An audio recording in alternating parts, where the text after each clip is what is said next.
Good evening, everyone, and welcome to this edition of History and Highballs as part of the North Carolina Museum of History's History at Home initiative. We're so glad that you're joining us for this evening's special program, History and Mocktails, St. Patrick's Life and Legacy. My name is Stacy, and I handle adult education over at the museum. So whenever you sign up to join us for one of these H&H programs, you and I will virtually get to spend the evening together, listening to some incredible stories about places and people and what makes our state so special. Tonight's program is just one of many exciting virtual offerings available through MOH. So if you'd like to learn more about our History at Home initiative, head over to that website at www.ncmuseumofhistory.org. Also, if tonight's program puts you in a festive mood, our museum shop has a variety of fun St. Patrick's Day themed goodies to help you celebrate. You can check those out by either coming into the museum to shop or heading to the museum's website and shopping from there. We would like to take this opportunity to thank our North Carolina Museum of History Associates and Foundation for making tonight's program possible. Our associates and foundation provide crucial funding and support to the museum, which, in addition to many other things, helps make programming like this evening's program happen. If you'd like to learn more about becoming an associates member, please head over to their website at www.ncmoha.com. We would also like to take this opportunity to thank those of you who graciously donated funds towards this evening's program. We do our best to keep our programs free to attend, but there are costs associated with keeping these series going, and we just continue to be so appreciative of your generous support of the museum and all of its programs. A few quick housekeeping items for this evening. We ask that you please keep your mics muted throughout the entirety of the program, and to please type any questions that you have for our guest speaker into the chat function located at the bottom center of your screen. At the end of the program, I will ask our speaker as many of your questions as time allows. All right, so it is my honor to introduce this evening's speaker, Dr. Charles Ludington, Department of History at North Carolina State University. Ludington was a visiting fellow for the Irish National Institute for Historical Research at University College Cork, a constituent university of the National University of Ireland, and has published essays on the Huguenot diaspora in Ireland, British and Irish political in the late Stuart era, and the history of wine consumption in Britain from the mid-17th century to the mid-19th century. His first book, The Politics of Wine in Britain, A New Cultural History in 2013, used wine consumption as a window onto English, Scottish, and British political culture from Cromwell to Queen Victoria. He currently teaches early modern and modern British history, European history, and European intellectual history. Welcome, Dr. Ludington. Thanks so much for joining us tonight. Well, thank you. Thank you, Stacy, for having me, and thanks to all of you out in the crowd there. I want to just go quickly to share my screen, and we'll take it from there. I believe that's now up and running. So again, I want to thank all of you for being here tonight as I talk about St. Patrick's life and legacy. And I want to again thank the North Carolina Museum of History for inviting me here. As you all know, of course, next week on the 17th is St. Patrick's Day. So hopefully this will give you a little more reason to celebrate, or perhaps even more importantly, a better understanding of why it is that St. Patrick is celebrated. So one of the things I want to do tonight is to not only tell you about St. Patrick's life and legacy, but also to give you a little bit of a visual tour of places in Ireland and elsewhere, just because in COVID time, we don't get to travel much. And I thought it might be a lot of fun to see maybe more slides than you normally would in a 45-minute talk. But the idea is that we get to travel a little bit vicariously through the photographs that I'm going to show you, mostly of Ireland, but also in other places. So let's start a little bit with St. Patrick and who he was. And I want to say, before I get into too much detail, everything I'm going to tell you about St. Patrick's life is contested. That is, there have been very few sources from St. Patrick's own time, that is in the 5th century.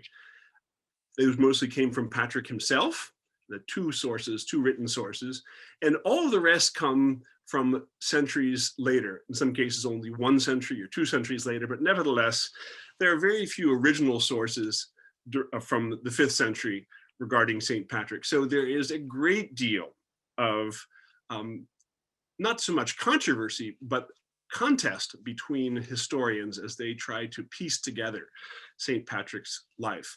So again, everything I say is contested by historians. I will point out different ways in which they are contested, but maybe put another way, nothing I'm saying about St. Patrick is absolutely certain. And you'll see what I mean in just a minute.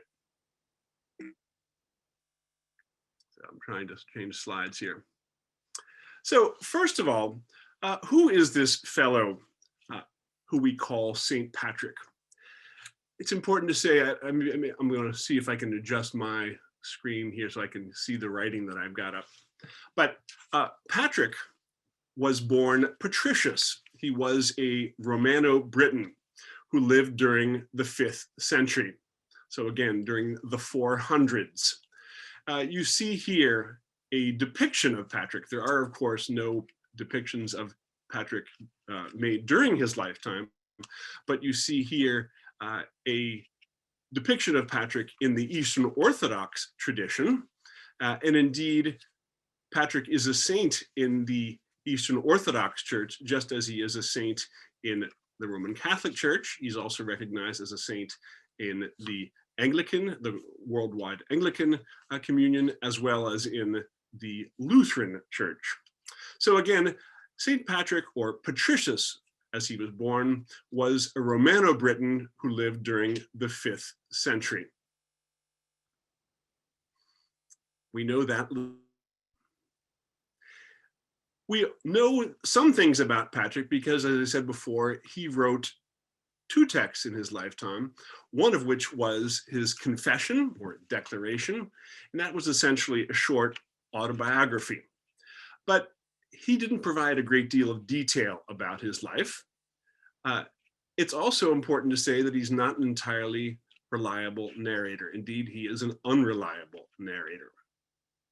So what we get from St. Patrick's confession, and we know what was written in the 5th century, in part because of the quotations, the biblical quotations that he gives, came from the Old Latin version of the Bible, just prior to the Vulgate, that is the version that was made by St. Jerome beginning in 382. Well, this version wasn't finished until the early 5th century, that is the early 400s, and Patrick may have been familiar with some early versions of that. Some of his quotes from the Bible do seem to come from the Vulgate, but almost all of them come from an earlier version of the Bible. So again, that helps us to date his life as well. Well, as I said, Patrick doesn't give much detail about dates, but we do know, or we think, we do not know. We think that he may have been born in around 387 AD, or now to use more familiar term, the Common Era CE. But guess we're talking about Patrick and a saint in the Catholic Church. We'll go ahead and use AD, which of course stands for Anno Domini, the year of our Lord in Latin. So he was born perhaps in 387, perhaps as late as 416 AD. And again, I'm having to move my picture around to so I can see what, I don't know what you can see there, but it's interrupting the slide a little bit. So he was born again in the late 4th century or the early 5th century, and the different sources suggest that he died as early as 457 or 462 or possibly 493. So how do we know, how do we decide these things? We can't actually. As I said, scholars of early medieval Irish history go round and around debating these issues. But we can say that he spent most of his life in the 5th century, that is the 400s. It's also important to say that we know from his confession that something, or people were making accusations against him that he felt he had to rebut. And the tone of his confession or declaration is that he was a good and honest man, that everything he said about having been taken as a slave to Ireland was true, and that he was not involved in any financial impropriety, that is, taking money from his position or using his office as a bishop in Ireland to make money.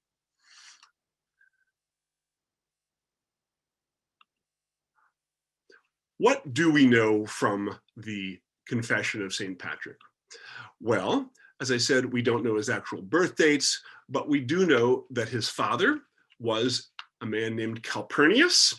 He was both a decurion and a deacon in the Christian church. A decurion is a status that is, he was a town elder, so think of him as the equivalent of an alderman.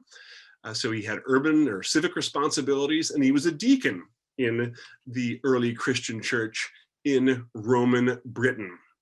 So again, I just said Romano-Britain early on. Let me back up a little bit and explain that.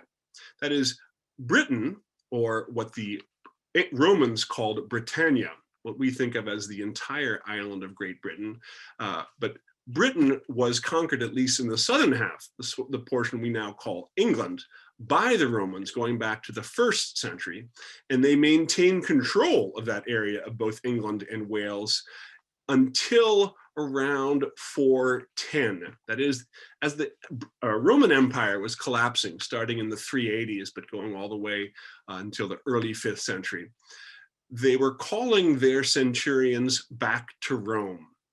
And in this environment, as the Roman Empire was falling apart, Patrick was born.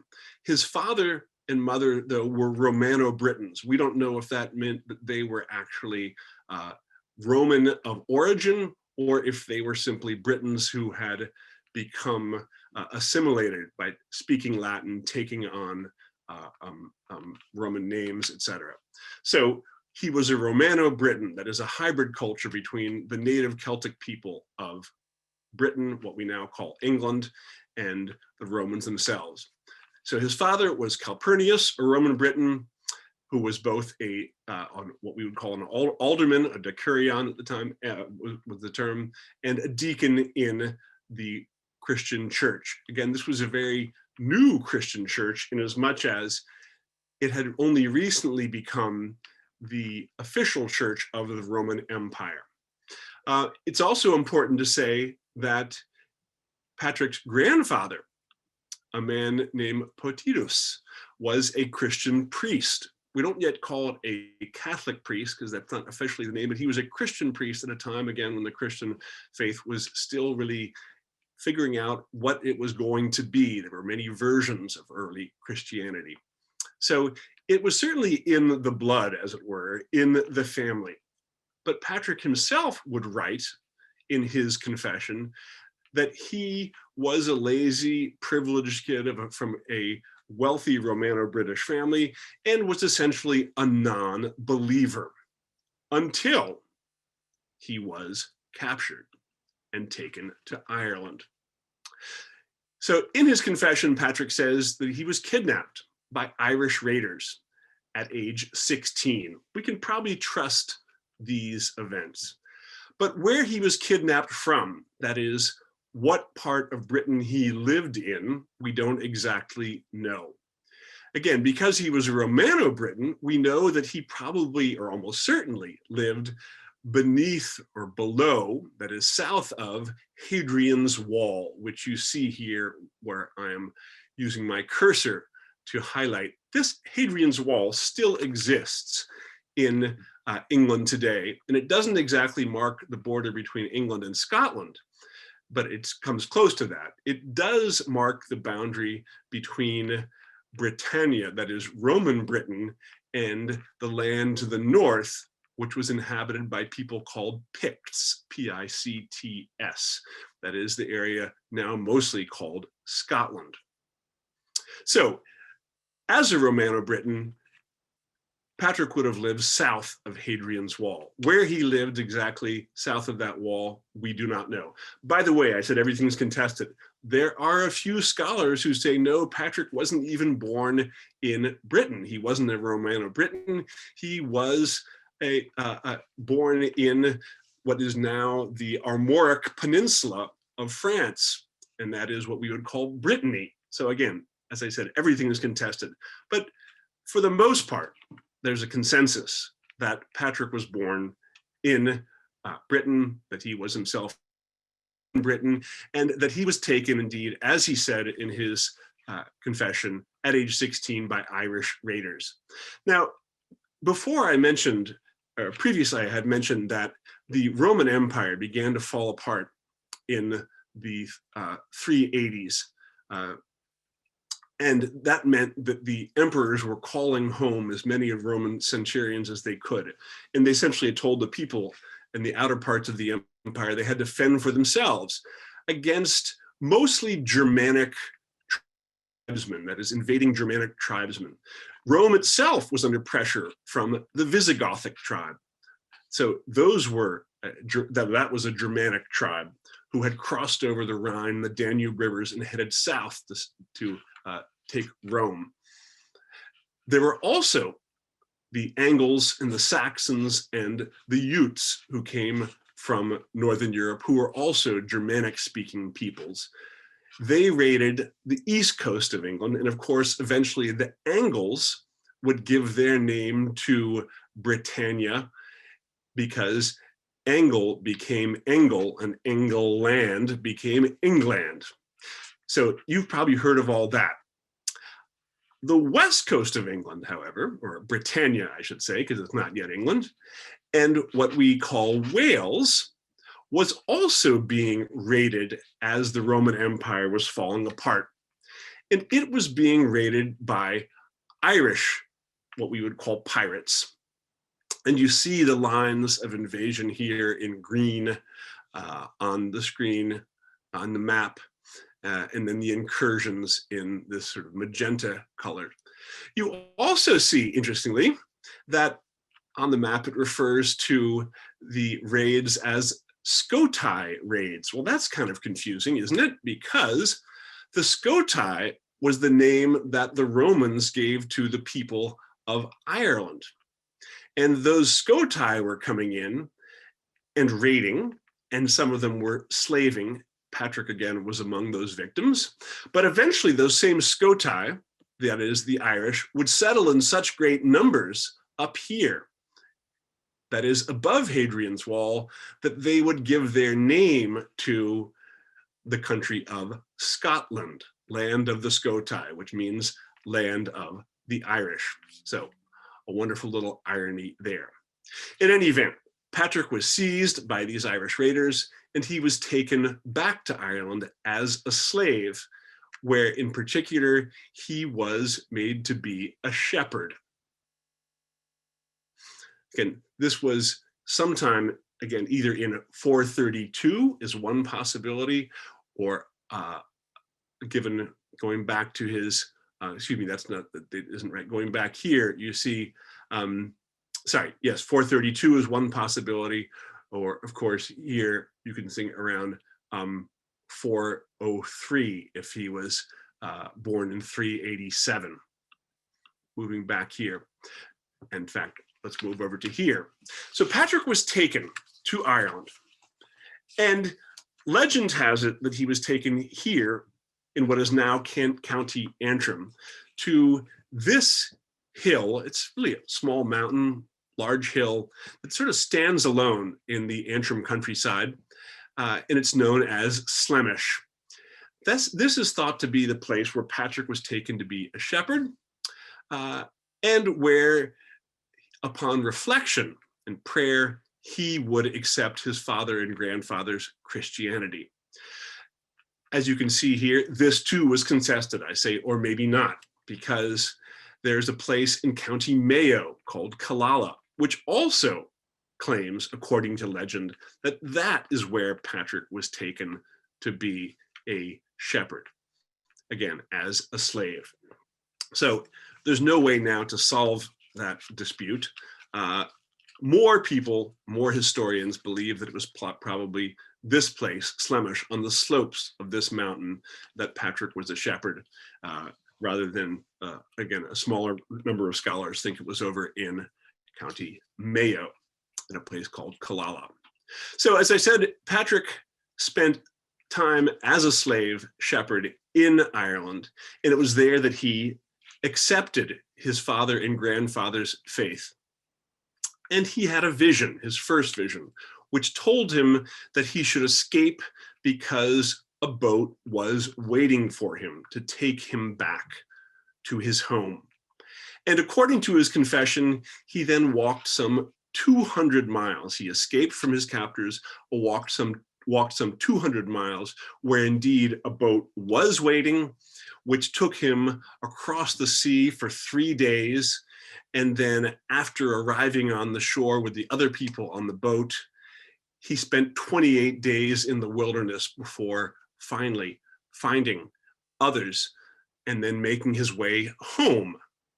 Now, again, as I said, that part is also contested. First of all, 200 miles to the sea from Slemish doesn't make much sense if you're taking a direct route. It especially doesn't make much sense if you're going from Killala, because Killala is right on the sea, on the western side of Ireland.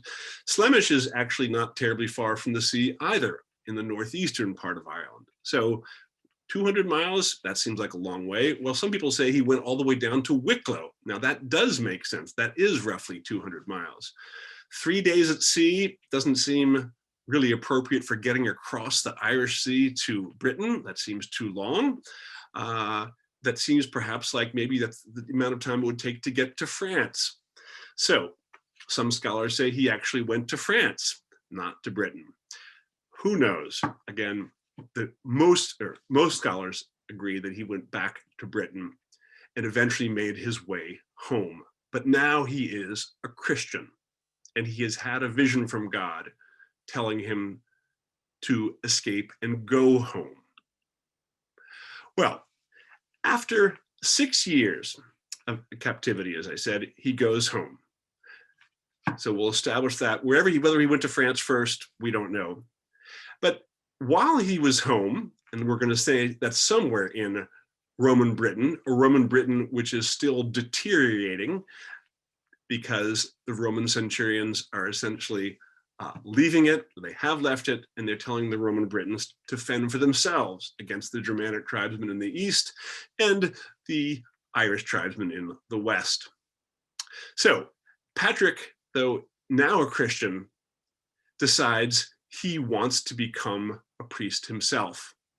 So he goes from Britain, or possibly France, to the city of Auxerre, in what is now known as Burgundy, in east central France, where he studies for the priesthood.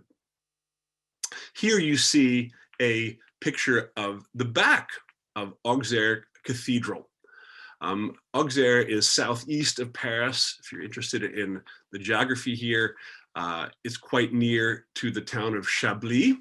So if you're interested in wine, Chablis is not far away.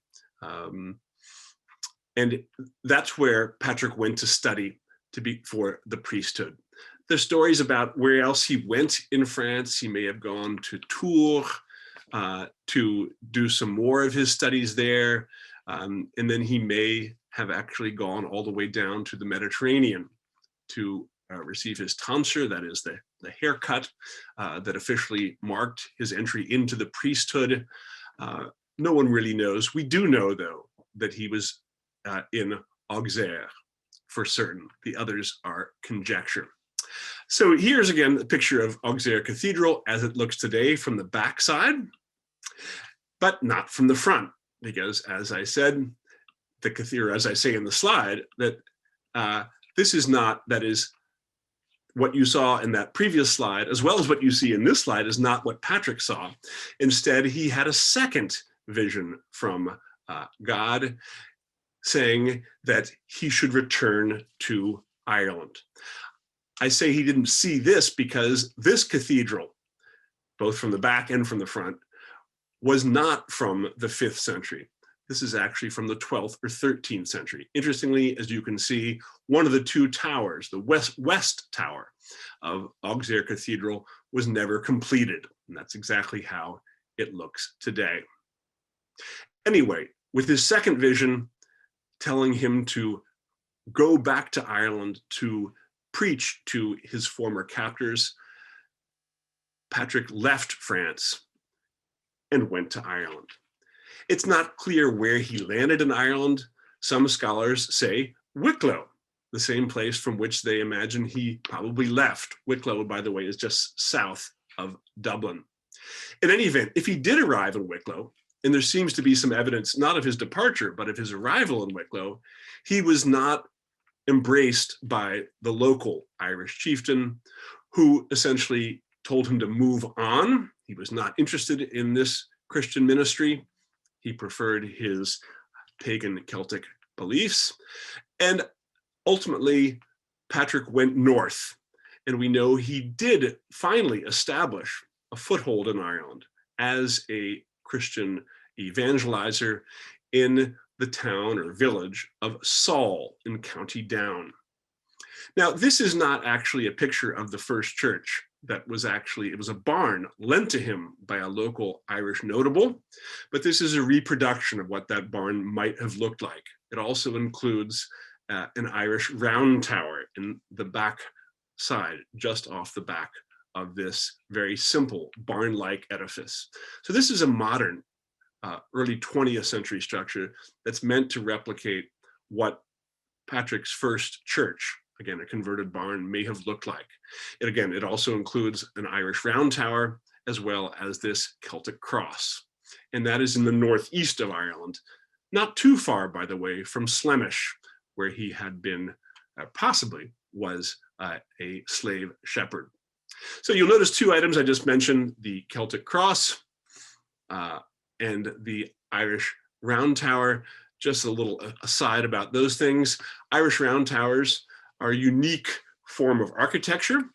They were mostly built between the 8th and the 11th centuries, and they were essentially belfries. They were also visible from a very great distance compared to anything else in Ireland. But interestingly, they're a form of architecture that you don't see anywhere else, except where Irish monks would later go. So there are a few in Scotland, and there are a few on the island. There's one on the island of Man, I believe one in Wales, but essentially they're an Irish architectural feature.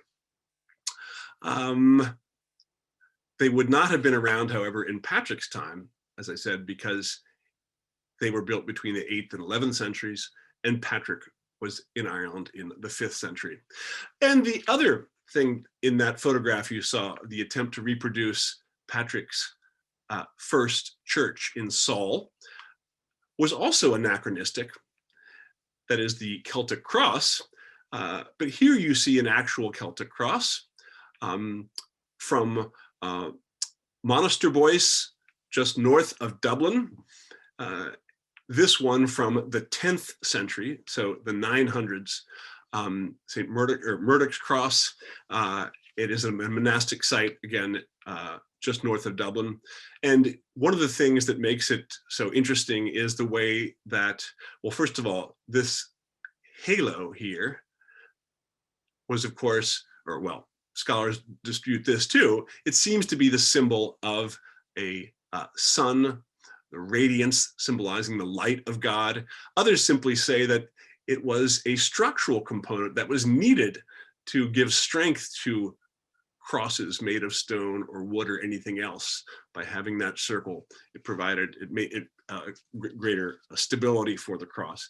But the key thing is, from the Christian religious standpoint, the crosses themselves, they're what are called high crosses, were put in prominent places, and they were didactic. They were teaching devices. So you see here Jesus on the cross, and he's being pierced by Roman soldiers, but there are a number of other stories being told on either side of the cross.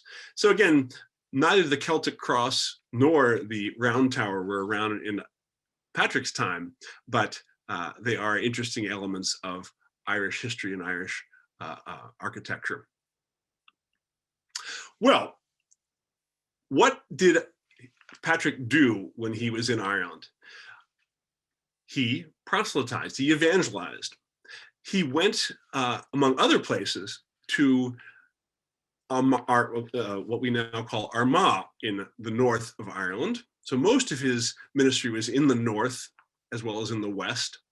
And one of the annals that came from centuries later said that his holiest church was in Armagh.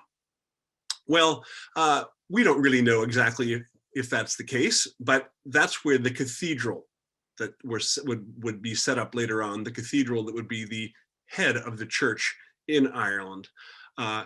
He set it up, Patrick set up his church on a hilltop, not far from this hilltop you're seeing here, which was a pagan Celtic holy site. You see some of these ditches and these round formations here. And then of course the entire thing is using trees surrounding all of this.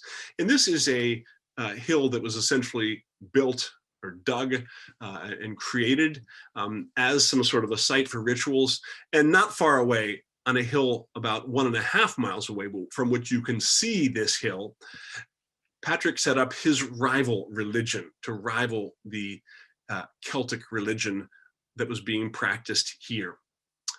And it's there that we find today this cathedral, that is St. Patrick's Cathedral in Armagh, which is allegedly on the site of Patrick's original church, which was supposed to be the holiest church he established in all of Ireland. So this church is St. Patrick's Cathedral, and it is the Church of Ireland church. That is, it is a Protestant cathedral, what we would call an Anglican cathedral. And that's because in 1533, Henry VIII, we're jumping ahead 1,000 years, Henry VIII, who was the King of England and the Lord of Ireland, left the Catholic Church in order to get an annulment to his marriage in his marriage to Catherine of Aragon. That is, he left the Roman Catholic Church and brought all of his subjects with him. That meant that all the churches in England and Ireland were now officially Anglican and therefore Protestant. So this church, which is the current iteration of Patrick's Church, obviously much changed, is the Church of Ireland, or Anglican Cathedral, which is in Armagh, and the main church in all of, or the head church in all of Ireland, because the Archbishop of Armagh is the primate of all Ireland. But meanwhile, on another hillside in Armagh, you see this. That is St. Patrick's Cathedral in Armagh. That is the Catholic Cathedral of St. Patrick.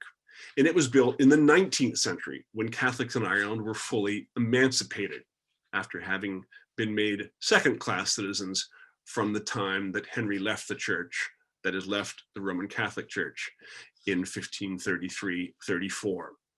So interestingly, you have these two churches in Armagh, which opposite hillsides. And in many ways, here on the left, you see the Church of Ireland, the Protestant cathedral, and on the right, one of the spires of the Catholic cathedral. And so in many ways, the situation today mirrors what it used to, or when Patrick arrived. That is, whatever he established here on the left was meant to look out onto and be a rival to the pagan Celtic tradition represented in that first photograph I showed you. And now in Armagh, you have the same thing, the same idea of two different faiths, both Christian in this case, but in many ways rivals, especially in the north of Ireland. One of the better stories about all this, at least today, is that the primate of all Ireland, that's the position, that is the first bishop, the head bishop of all Ireland, for the Anglican Church, and the primate of all Ireland, the Catholic Church, are very good friends. Well, what else did Patrick do? He said in his confession that he baptized thousands of people. He concentrated on converting the elites in particular, thinking if he converted them, others would follow. He was also particularly intent on converting women, many of whom would become nuns. So we don't know, again, many details, but we knew he went straight to the top, trying to convert, again, people from the wealthiest, most prominent families in Celtic Ireland.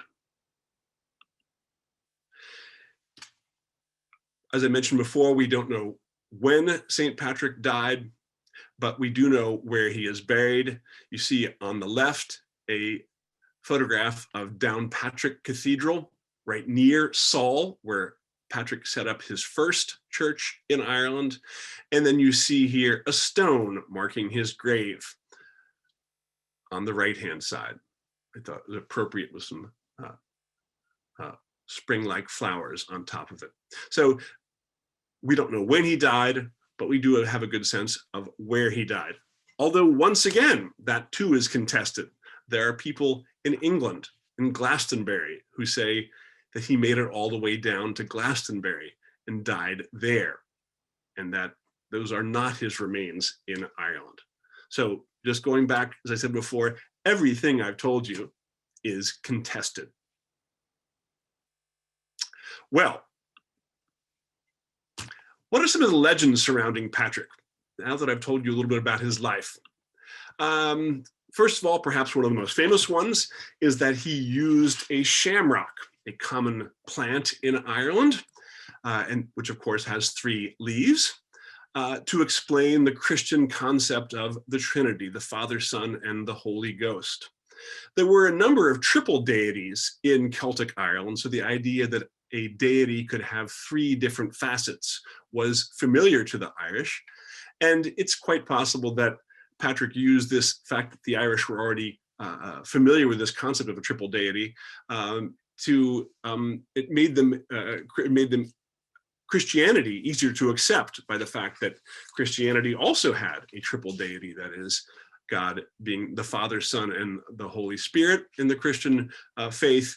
And again, Patrick uses this idea of the shamrock to explain that faith. Did that actually happen? Patrick doesn't say that in his confession, so we don't really know, but certainly that's one of the things that's attributed to him.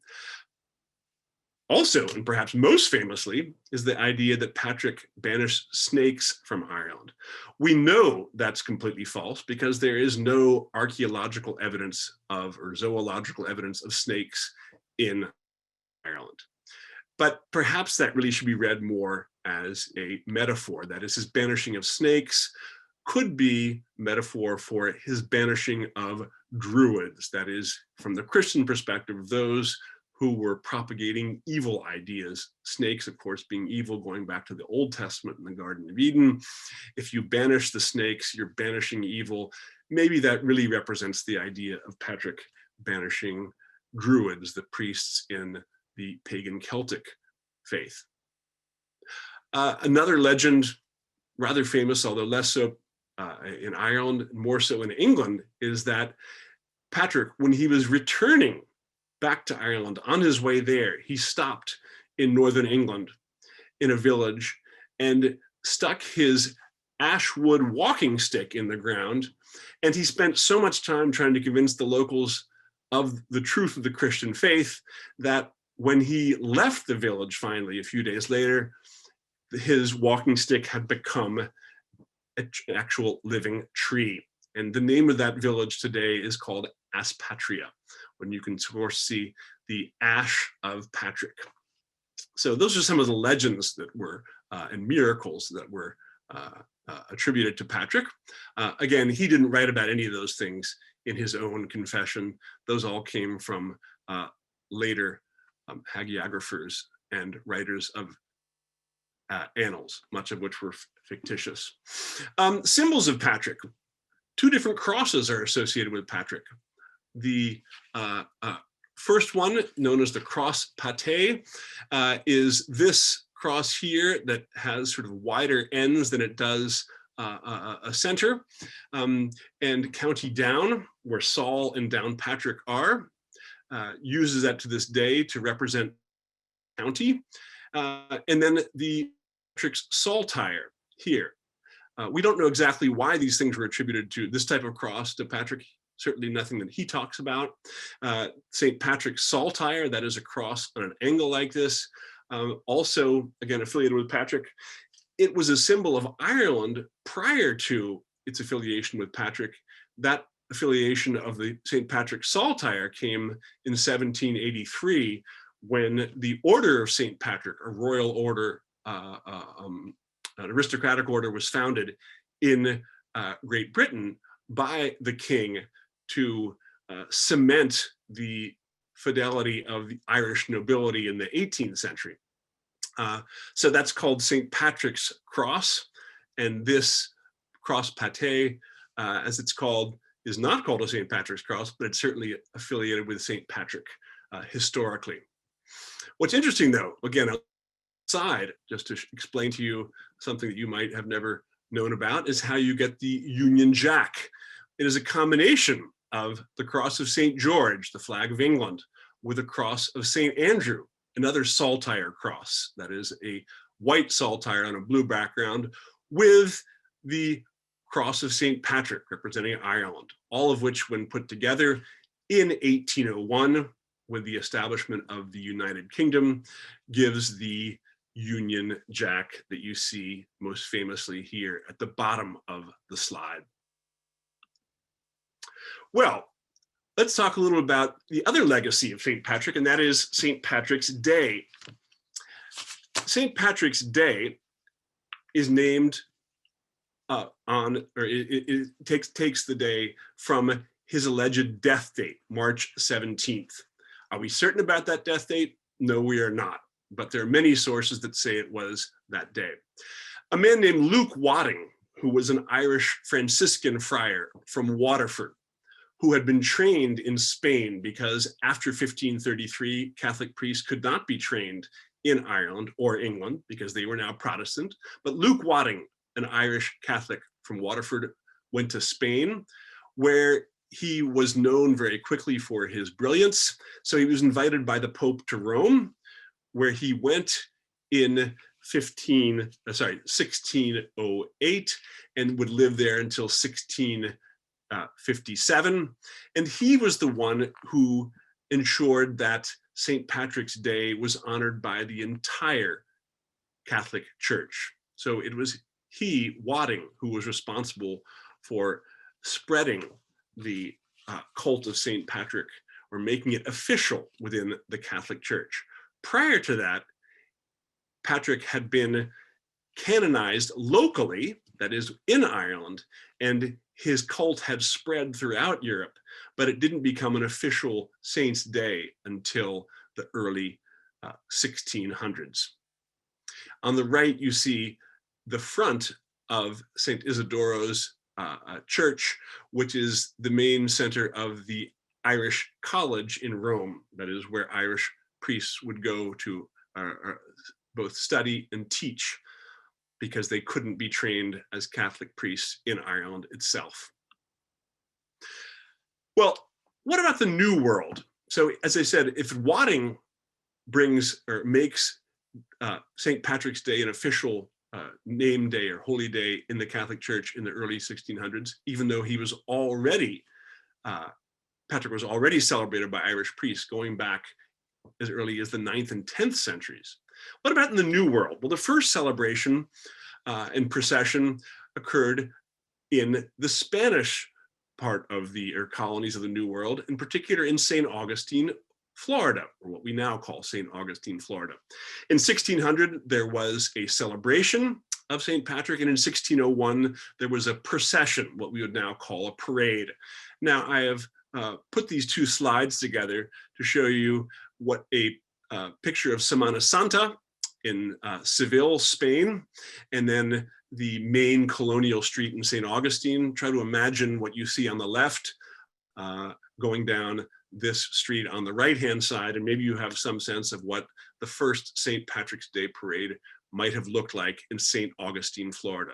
Why did it occur there? Well, the priest of this colonial mission, the Spanish colonial mission in St. Augustine, was a man named Ricardo Artur, also known as Richard Arthur. He was one of those Irish Catholic priests who had gone to Spain and now was serving a Spanish community in the New World. Well, what about the 13 colonies? In the 13 colonies, that is in the English colonies of North America, St. Patrick's Day also took off, but in the 18th century.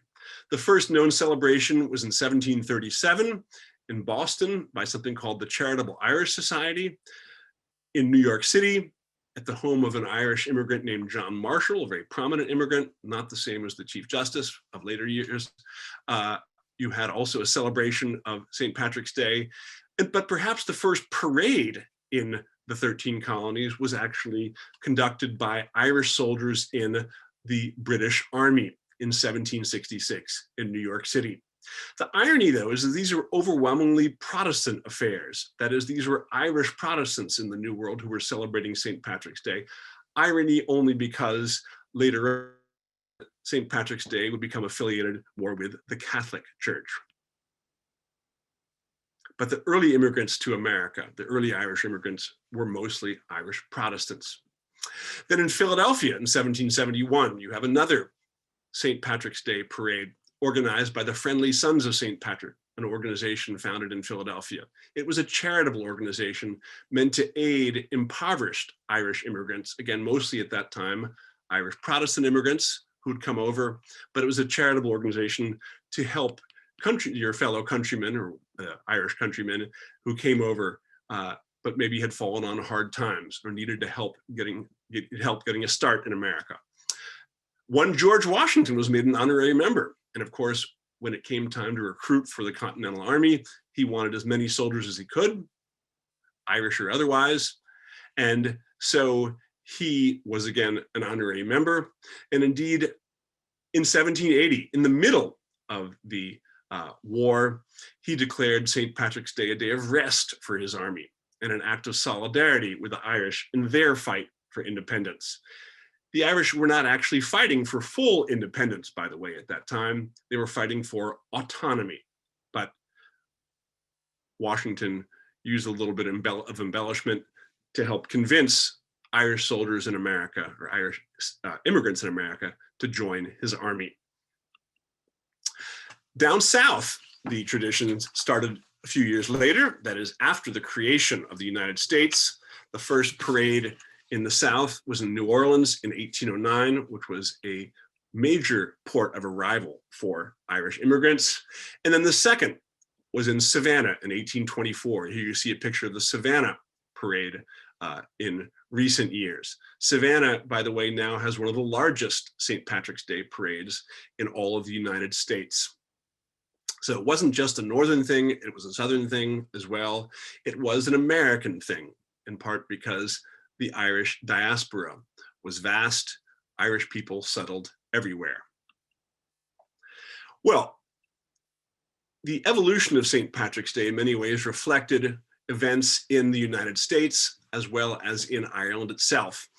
Looking at this timeline, originally St. Patrick's Day and its celebrations surrounding it were charitable with a bit of religion, mostly at that point Protestant.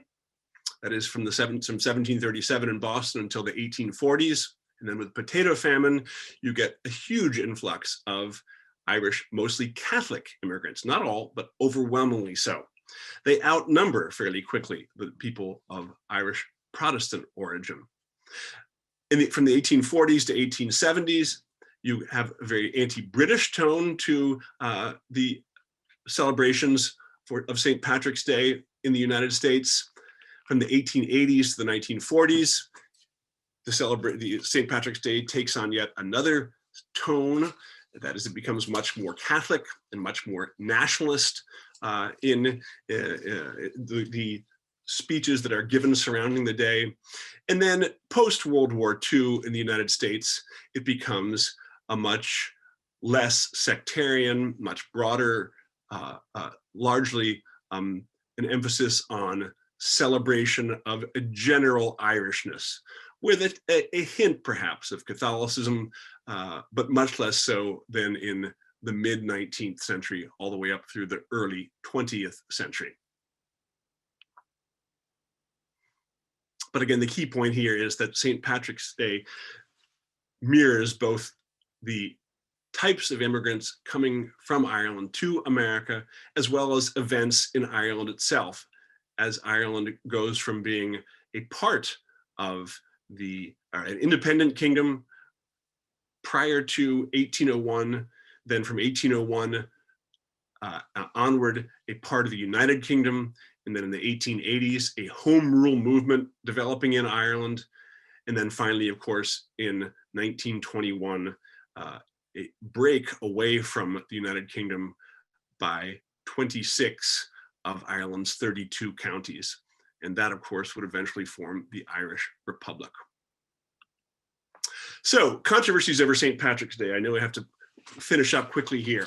How could there be any controversy surrounding it? Well, some people lament the fact that drunkenness seems to be a part of all St. Patrick's Day celebrations, in part because Lenten restrictions are officially off that day, according to the Catholic Church. So if you have given up alcohol for Lent, it's okay on St. Patrick's Day to go for it. That means that St. Patrick's Day is often full of a great deal of drinking. Many people in Ireland lament the fact that drunkenness seems to be affiliated with St. Patrick's Day and therefore of Irish culture, and they are quick to stress that there's much more to Irish culture than drinking. That may be an important part of Irish culture, but it's certainly not the only part. In Ireland, there's also a term called plastic paddies. That is, people who pretend, or on St. Patrick's Day suddenly play up their Irish links as if suddenly this was an important part of their identity, but they do it one day a year, and the rest of the time they don't talk about anything having to do with Ireland. So these are referred to as plastic paddies, and it's sort of a term suggesting that people, they ride the coattails of sort of Irish identity on that day, and it doesn't seem very genuine. In Ireland, but it's perhaps even more so in America, there is a movement to try to limit the number of people dressing up as leprechauns. The idea that somehow that this is a derogatory stereotype, a little bit like the images that are used for Native Americans, for example, with sports teams. Interestingly, one of the groups that tried to stop the use of leprechauns in St. Patrick's Day parades, they urged retailers to not use leprechauns, was something called the Ancient Order of Hibernians, which is a very, very conservative Catholic men's organization that you would think in many situations might be the type who would say, listen, we want to call them the Washington Redskins, the Cleveland Indians, why are they complaining? But here in 2014, they complained about the use of leprechauns as a stereotype for the Irish. And then more recently, the controversies surrounding the fact that parade organizers in the United States tend to be conservative men's Catholic organizations, did not want Irish groups who self-identified as gay or lesbian, bisexual, et cetera, being involved in the parades. Well, eventually, groups of gay Irish Americans sued and ultimately won their right to partake. And in 2014, gay Irish people partook in, or Irish Americans partook in the parade in New York. In 2015, partook in the parade in Boston. Well, what to say to finish up? St. Patrick's Day, I think at its best, is a celebration of both Irishness on the one hand and inclusion on the other. That is, it's a day when people fundamentally celebrate Ireland, but they also celebrate perhaps what is the best of Ireland. That is, a people who have often been forced by poverty to leave Ireland, who have found a home in other countries throughout the world, not just the United States, of course, but have generally been included, although there, of course, is a long history of anti-Irishness in America. It's a celebration, though, I think, of both Irishness, as I said, and the assimilation of the Irish into other cultures. And in some ways, at its best, it's an invitation for other cultures to assimilate as well. And on that note, I'll stop. Thank you so much, Dr. Ludington. That was like a little mini vacation to Ireland and around the world. We have time for a couple of questions, so I'm going to jump right into those. The first one is from Kirsten. She asks, why did Wadding promote a day to celebrate St. Patrick? Wait, sorry, one more time. Why did Wadding promote a day to celebrate St. Patrick? Why does who celebrate St. Patrick? I'm sorry. Why did Wating promote a day to celebrate St. Patrick? But I'm still missing unfortunately the key word. Why does something? Wating, Watting, Wating. What W-A-T-T? Why does Luke Wating? Oh, why did he want the Yes. Okay, sorry. That's a Luke Wadding. Sorry, it's spelled W. Oh, sorry. Wadding. So Okay. he was a Franciscan monk, and he, as an Irishman, had already, and as an Irish Catholic, had already celebrated St. Patrick's Day. Within the Irish Catholic tradition, Patrick was already being celebrated.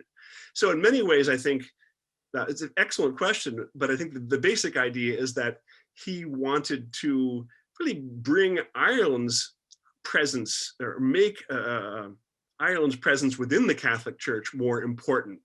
So in other words, he wanted to contribute, or wanted to show Ireland's contribution to Catholic history and the Catholic tradition. And by making St. Patrick a saint whose day was celebrated not just in Ireland, but within the Catholic Church more broadly, he was in a sense inserting Ireland into the broader Catholic Church in a way that I think that he felt as a proud Irishman to be very, very important. So I'm sorry, I missed the Wadding and the Wating. That was my fault. That's okay. So our last question is from Kathy, and she asks, why did St. Patrick become so revered? Why do we continue to celebrate this, or why do we celebrate this day? Why does we celebrate the saints? St. Patrick's Day. Oh, well, that's another good question. Again, I think it started off as fundamentally a religious festival, or a religious commemoration. I showed the slide there of Semana Santa of Spain. So there's a tradition within Christianity to, you have the cult of saints, where saints are tutelary, that is, they are often seen as guardians. So there's that aspect of celebrating saints, because they are taken on as your guardian. If you're Irish, because St. Patrick was the one who brought Christianity to you, or at least to your ancestors, you might have a particular identity or a self-identification with Patrick. So in that sense, celebrating St. Patrick is a way of celebrating one's own Irishness. It's a way of celebrating the fact that one has become a Christian, or one's ancestors became Christian. Again, I think when going back to the previous question, it's a way for Irish people to celebrate their contribution, even though Patrick wasn't born in Ireland, because he converted so many people in Ireland who then went on to be proselytizing Christians in their own right. It's a way of marking Ireland's contribution to Christianity, in particular within the Catholic faith. But later on, you have the Reformation, you have Irish Protestants, who of course aren't celebrating the Catholic component, they're celebrating St. Patrick, who represents Ireland to them, Ireland more generally. So they're thinking about their homeland. So Protestants and Catholics can celebrate St. Patrick as a way to celebrate their Irish identity. And then later on, I think, because the Irish diaspora was so large and often so successful, although very often after fighting a great deal of prejudice against them, often so successful, I think it's a way of celebrating that success in finding homes in other countries, and at least in their own minds, bringing a sense of playfulness and joy. And sometimes that means a little too much to drink, but certainly a little bit of playfulness and joy to these other countries. I mean, I think everybody, well, I shouldn't say everybody, people like revelry, they like fun, they like dancing, they like music, and all these things are associated with St. Patrick's Day. And so I think bringing that to all people is, of course, bringing a certain amount of joy. That doesn't have to include alcohol. For better or for worse, it often does. So it's a celebration of Irishness, as I said, of also just successful assimilation in other places. So people are simultaneously looking backward to Ireland as well as looking to their home countries when they celebrate St. Patrick's Day. That rounds out our hour, so we are going to stop our questions. Dr. Ludington, thank you so very much for this in-depth look at the life of St. Patrick and how that has completely morphed into this parades, all these parades and celebrations that we have here. It's been a really wonderful talk, and we thank you for your time. Well, it's been my pleasure. It's been my real pleasure. And thank you all those of you who joined us this evening. We hope that you enjoyed it as much as we did. We also hope to see you at the next History and Highballs, Women Who Brew, with the founders of Bombshell Brewing Company, happening on the evening of March 25th. We hope that you all have a wonderful evening. Stay safe, and we will see you soon. Take care, everybody. Bye.